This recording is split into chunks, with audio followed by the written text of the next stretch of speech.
UNTV News Worldwide.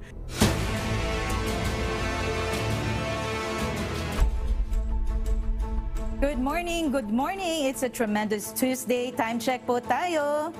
It's 4:35 a.m. Magandang araw mga kababayan sa Pilipinas at sa iba't ibang panig ng mundo. At syempre magandang hapon naman dito sa Western Hemisphere. Ngayon ay araw ng Martes, August 15, 2023. Mula sa San Diego, California, USA, ako si Beverly Saison. Maghahatid sa inyo ng umatikabong balita mula sa iba't ibang panig ng mundo, UNTV News Worldwide. Sa ating global headlines. Marami pang casualties ibinabala ng Hawaii's governor kasunod ng wildfires sa Maui. Mahigit 20 tao patay sa pagbaha at landslides sa Himachal Pradesh, India. 5 tao patay sa pagsabog ng isang bahay sa Pennsylvania, USA. Malaysia Airlines flight bumalik sa Sydney dahil sa pasaway na pasahero. Cancer waiting time target sa England isinusulong na alisin. Team Pilipinas nag-uwi ng medalya at tropeyo sa Siam International Math and Science Olympics sa Thailand.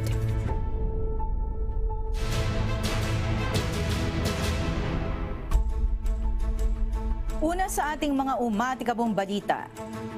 Nagbabala ang governor ng Hawaii na posibleng marami pang tao ang matagpo ang patay kasunod ng mapaminsalang wildfire sa Maui Island. Nagmistula namang crematorium ang lahaina na dating itinuturing na Royal Capital ng Hawaii. Ito ang umatikabong balita ni Klein Sinka. Nagpapatuloy ang search at rescue crew sa pagsuyod sa Maui Island, Hawaii kasunod na itinuturing ng deadliest wildfires sa buong Estados Unidos. Babala ni Hawaii Governor Josh Green, mas maraming tao pa ang posibleng matagpo ang patay, lalo na sa Lahaina, ang pinakaapektadong bayan sa isla. Sa tindi ng pinsala, nagmistula itong crematorium. Umabot na sa 76 ang bilang ng mga nasawi sa trahedya.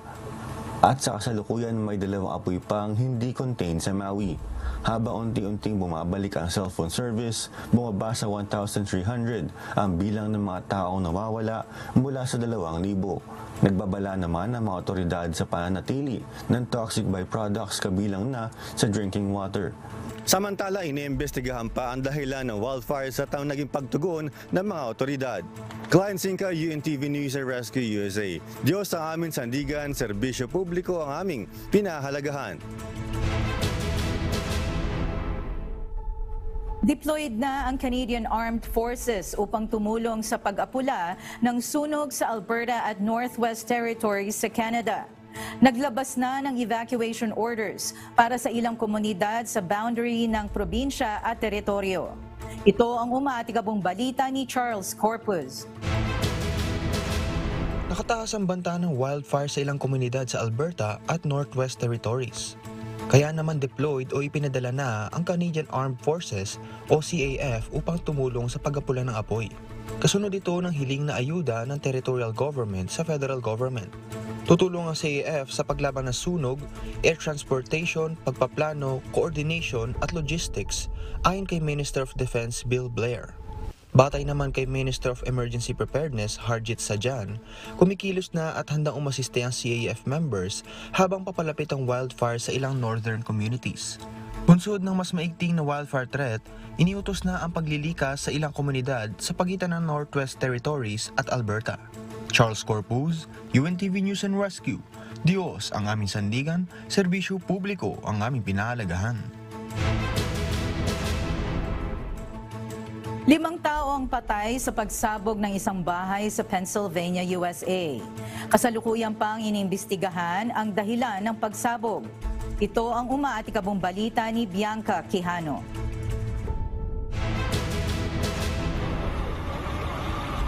5 5 tao, kabilang ang isang teenager, ang nasawi matapos sumabog ang isang bahay sa Southwest Pennsylvania, USA. Natagpuan ng mga first responder ang mga taong natabunan ng mga debris samantalang nilamon ng apoy ang 2 bahay. Ayon sa mga opisyal, 3 istruktura ang nasira at nasa 1 dosena pa ang nagtamo ng pinsala. 3 tao naman ang isinugod sa ospital matapos magtamo ng pinsala sa katawan at ang isa ay nasa kritikal ang kondisyon. Samantala, iniimbestigahan pa ng Plum at County Law Enforcement Agencies at County Fire Marshal's Office ang dahilan ng pagsabog. Bilang pag-iingat naman, agad na isinara ang gas at electrical services sa lugar. Bianca Quijano, UNTV News and Rescue. Diyos ang aming sandigan, serbisyo publiko ang aming pinahahalagahan. Mahigit sa 20 tao ang patay sa pagbaha at landslide bunsod ng matinding pagbaha sa Himachal Pradesh, India. Libo-libong residente naman ang stranded dahil sa kalamidad. Ito ang umaatikabong balita ni Grace Aguado.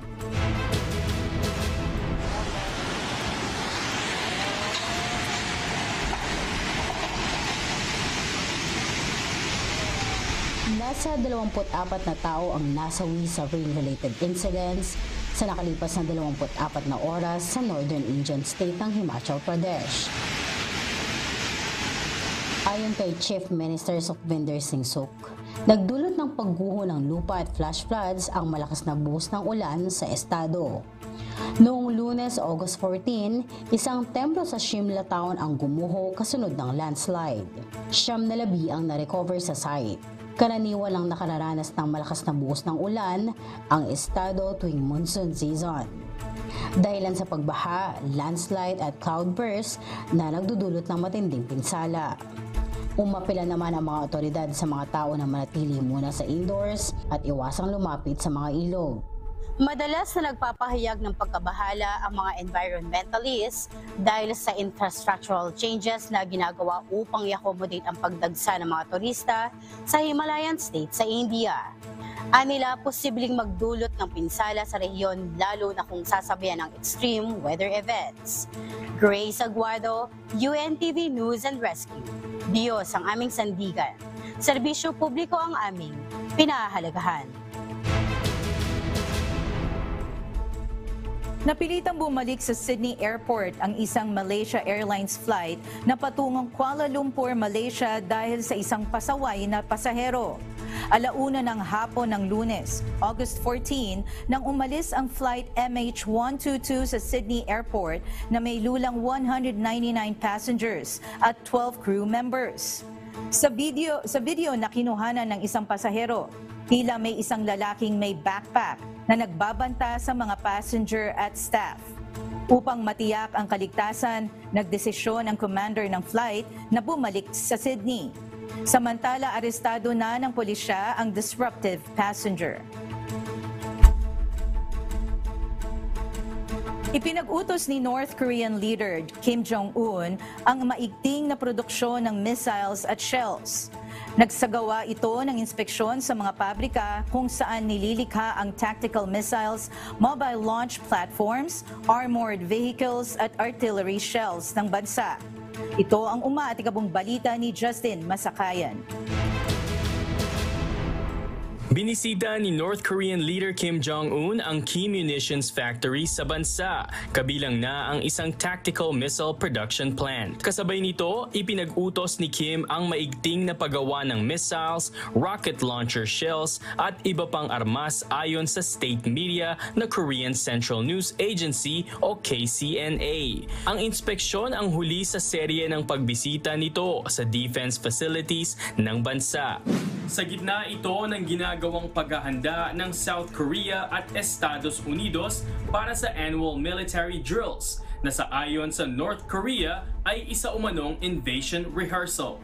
mula nang bumagsak ang diplomasya ni Kim sa Estados Unidos noong 2019 sa ilalim ng dating American President na si Donald Trump. Pinagtuunang pansin nito ang pagpapalakas ng nuclear at missile arsenals ng Pyongyang.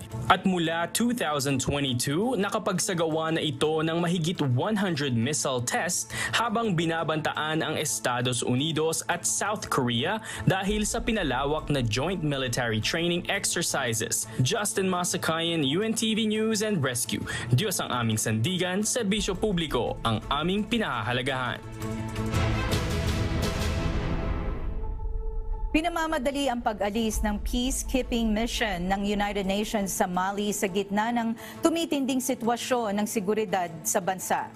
Bunsod naman ito, umigting ang tensyon sa pagitan ng military government ng bansa at ng rebel coordination of Azawad movements. Ito ang umatikabong balita ni Ray John Bolivar. Dahil sa umigting na banta sa seguridad sa Mali, bumilis ang withdrawal ng peacekeeping mission ng United Nations sa bansa o kilala bilang MINUSMA. Batay sa pahayag ng UN mission, tumindi ang labanan sa lungsod ng Ber at lumala ang banta nito para sa mga Blue Helmet. Kasabay nito, nananawagan naman ang puwersa sa lahat ng concerned parties na iwasan ang anumang hakbang na makapagpapahirap sa operasyon. Wala namang naitalang insidente sa pag-alis ng UN mission sa Mali ayon sa isang senior local security official. Sa mga nakalipas na araw, inakusahan ng Tuareg-led Northern Rebel Alliance na Coordination of Azawad Movements o CMA ang Malayan Forces at Russian Wagner Group troops ng paglabag sa isang tigil putukan sa pag-atake sa mga pwersa nito sa Ber. Wala namang tugon kaugnay ng isyu ang Mali's Army. Batay naman sa CMA spokesperson, nagpatuloy ang bakbakan sa pagitan ng mga rebelde at Mali's troops. Samantala, ikinababahala ang muling pagbalik ng isang separatist uprising sa Mali dahil sa pag-igting ng karahasan sa bansa. Ray John Bolivar, UNTV News and Rescue. Diyos ang aming sandigan, serbisyo publiko ang aming pinahahalagahan. Isinusulong na alisin ang cancer waiting time targets sa England. Ibig sabihin, posibleng mapalitan ang kasalukuyang targets ng mas mabilis na diagnosis standard. Ito ang umatikabong balita ni Ning De La Peret. Kinukonsidera ng National Health Service o NHS England ang mga panukalang alisin ang isang target sa mga pasyenteng kumonsulta sa isang specialist sa loob ng 2 linggo kung pinaghinalaang sila ay may cancer. Isang faster diagnosis standard ang isinutulong ngayon sa bansa kung saan dapat sa loob ng 28 araw makatanggap na sila ng diagnosis. Ayon sa mga tagapanguna ng NHS, suportado ito ng leading cancer experts at nais na gawing simple ang outdated standards. Batay sa Cancer Research UK, magre-resulta sa improvement ng diagnosis ang bagong panukalang targets. Gayunman, nagpahayag ng pagkabahala kaugnay nito ang tagapanguna ng Radiotherapy UK Charity. Simula pa noong nakalipas na taon, under consultation ang panukala. Inaasahan naman ang resulta nito sa loob ng ilang araw. Gayunman, subject for approval pa ito ni Health Secretary Steve Barclay. Ning De La Peret, UNTV News and Rescue. Diyos ang aming sandigan, serbisyo publiko ang aming pinahahalagahan.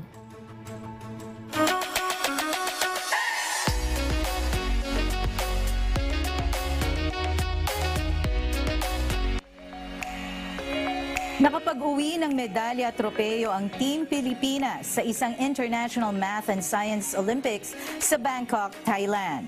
Samantala, isang kababayang guro naman ang nagkamit ng parangal na Most Outstanding Coach sa kompetisyon. Ito ang umatikabong balita ni Paula Porta. Humakot ng medalya at tropeyo ang mga batang Pinoy na lumahok sa Siam International Math and Science Olympics o SIMSO. Isinagawa ito sa Bangkok, Thailand mula August 11 hanggang 14, 2023. Nakipagtagisan ng talino ang mga kinatawan ng Pilipinas sa 11 bansa na kasali sa finals. 19 na gold medals, 13 silver at 8 bronze ang nakuha ng Team Pilipinas.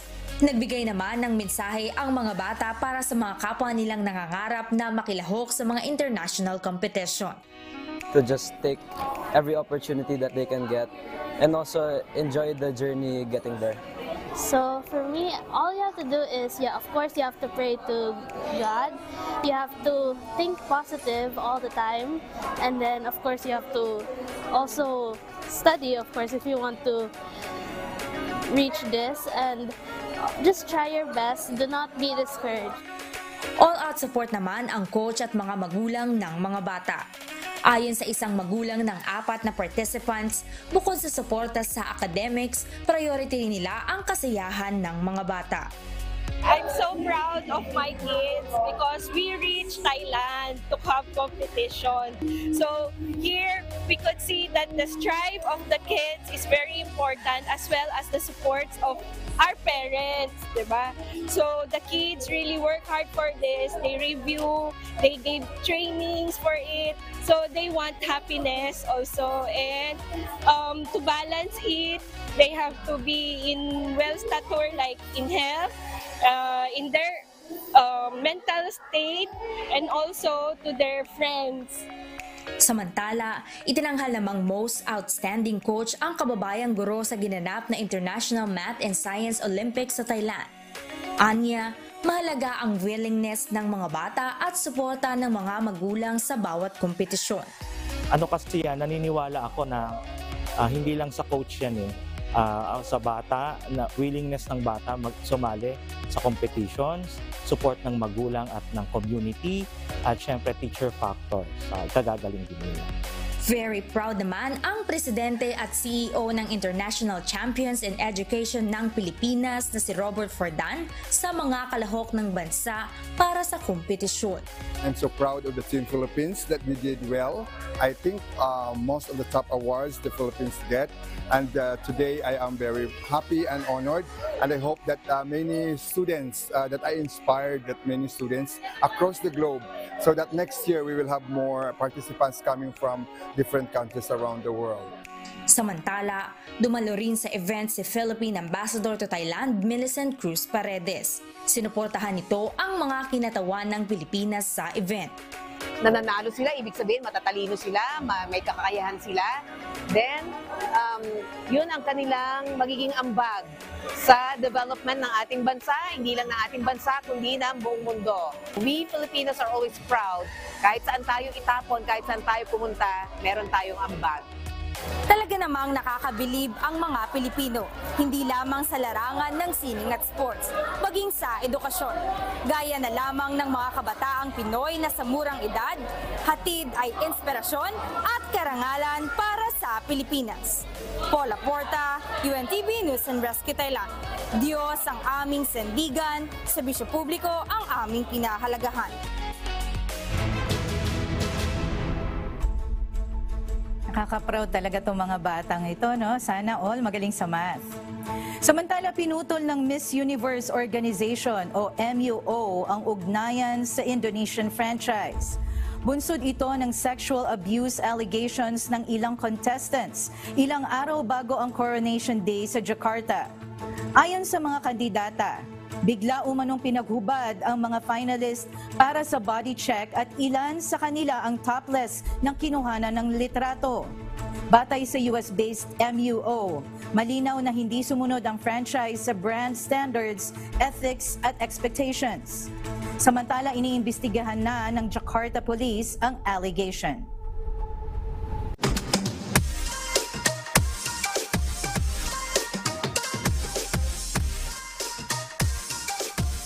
O ito na, ang di natin makakalimutan, ang pinakaaabangan nating lahat ang pwede bang bumati. Narito ang pagbati mula sa ating kababayan. Hello Pilipinas! Ako po si Kizea Bave M. Maron from Davao at ngayon po nandito po ako ngayon sa Ho Chi Minh City, Vietnam. Gusto ko lang pong batiin ang pamilya ko na nasa Davao. Hello Mama Vicky, Kuya, Gigi, tsaka mga tito at tsaka tita ko po dyan. Kumusta na po kayo? Ako okay lang dito. Sana see you soon and God bless you all. Love you! Ayan, syempre ako rin, no, babate. Happy Sabbath anniversary po sa August celebrants ng lokal ng San Diego, si Brother Jonathan Cruz, Brother Rino and Sister Ann Fernandez, at si Sister Helen David. At belated Happy Sabbath anniversary din naman kay Sis Marie Malyari. Happy viewing din po kay Sis Yang at kay Mami Let Malyari. Syempre ganun din kay Arnel and Charlotte Ramos ng Marikina City at ang mga taga-Kalye Guapo ng San Diego lokal. Ayan. Hanggang dyan lang ang aking pagbati. Ganon din yung syempre yung ating mga masusugid na mga taga-sunod o taga-subaybay ng UNTV. At syempre ready na ang ating amigo. Hello Sherwin, kamusta na? Yes, hello and good morning. Good morning, Beverly. Okay naman tayo. Sa awat tulong ng Panginoon. At solo ka ngayon, Bev. Oo, mukhang kailangan ko masanay ng solo. Kagaya mo. Oo, medyo napapadalas na nga yung pagiging solo flight mo. Sasanay ka din, kagaya ko. Ayaw, no? Parang may hugot ka dyan, amigo. Okay lang naman, nasanay na. Anyway, doon sa mga balita ng ating mga kababayan at mga suki natin dito sa Hataw Balita Pilipinas, hindi magandang balita dahil ngayong araw ipatutupad yung panibagong dagdag na naman sa presyo ng mga produktong petrolyo halos sa sunod-sunod.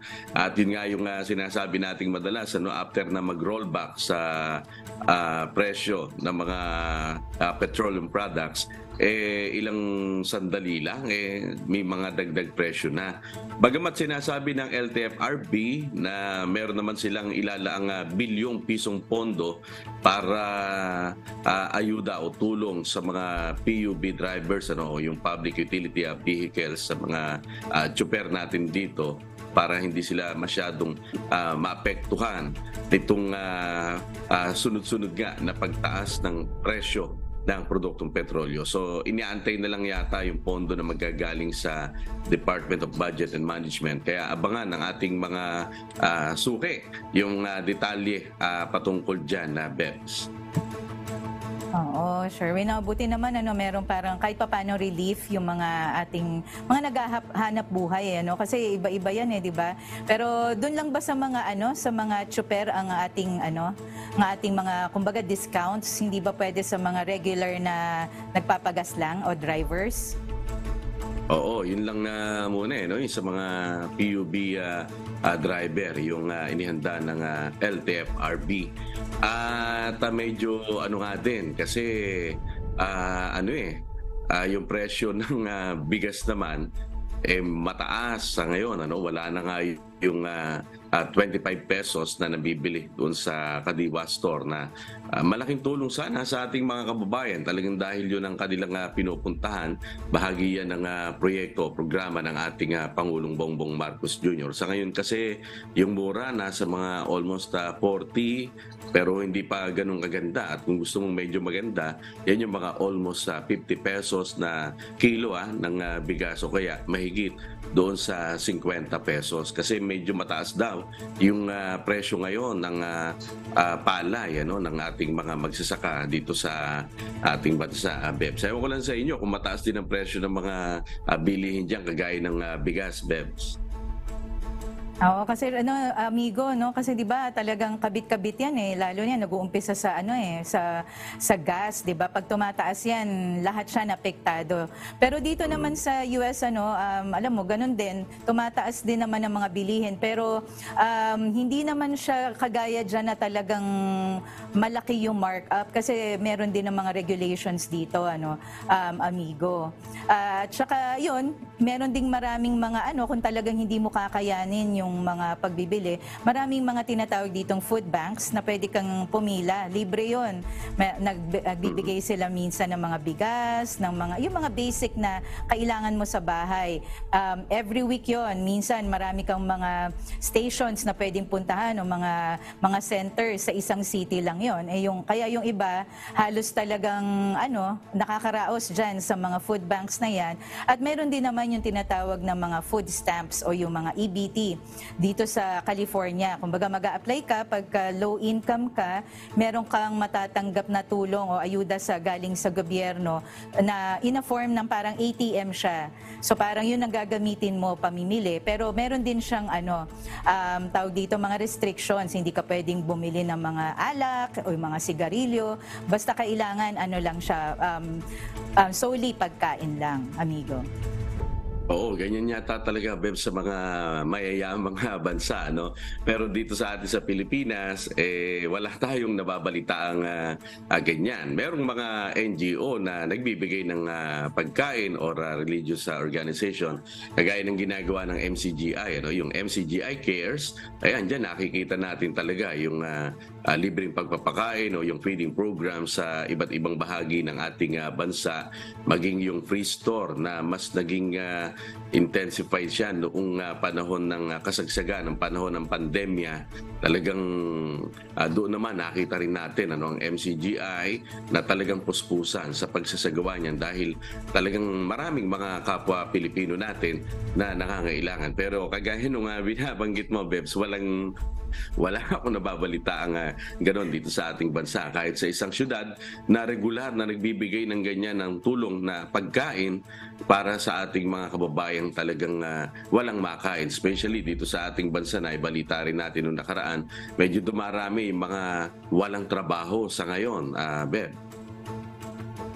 Oo, amigo, no? Kaya nakakatuwa talaga yung programa natin, yung MCGI Cares, ano? Tsaka meron din kasi ako mga nakausap na yung recipient talaga at tsaka yung nag-participate o naka-experience ng ating free store. Hindi sila makapaniwala na talagang ikaw pupunta ka doon sa isang ating center, tapos ikaw ang mamimili kung ano ang gusto mong bilhin. Yung mga binabanggit ko kasi, amigo, na parang mga food banks, nakapack na siya, ibibigay na siya sa'yo. So meron doon yung katulad, halimbawa makakita ka doon mga beans, ganyan. Alam mo naman Pilipino, hindi masyadong mahilig sa beans pang ano yan pang mga Latino. Kaya nakakatuwa rin. Sana magkaroon din dyan, amigo, para may experience naman. At sigurado ako marami talagang mag-a-avail dyan sa ating, kung magkakaroon tayo ng parang EBT, di ba, no, amigo? Sinabi mo pa, talagang dadagsay niyan. At for sure, araw-araw, merong mga nakapila at nakahandang kumuha dyan dahil marami tayong mga kababayan talaga ang nangangailangan na Beb dito sa ating bansa. Oo, at sana nga yan din ang ating panalangin sa Diyos kasi dito bukod doon marami pang natatapon na pagkain kaya nakakalungkot din sana yung mga pagkain na sobra dito naman ay madala naman natin diyan sa ating mga kababayan. Ayan, sige amigo, maraming salamat Sherwin at sa ating mga correspondents mula sa iba't ibang panig ng mundo. Mga kasambahay, kung meron kayong hindi napanood na balita o nais yung muling tunghayan ang UNTV News Worldwide, maaari niyo po itong balikan sa aming mga official social media account. I-like at i-follow lamang ang UNTV News and Rescue Facebook account at i-click ang subscribe button sa UNTV News and Rescue YouTube channel. Mapapanood nyo rin po rito ang iba pang news programs ng UNTV, pati na ang iba pang video na nag-iisang public service channel. Kaya tara na, subscribe, like, and share. At narito ang mga salita ng Diyos na maaari nating baunin sa pagpapatuloy ng araw na ito. Nasusulat sa Book of Romans, chapter 2, verse 13. For not the hearers of the law are just before God, but the doers of the law shall be justified.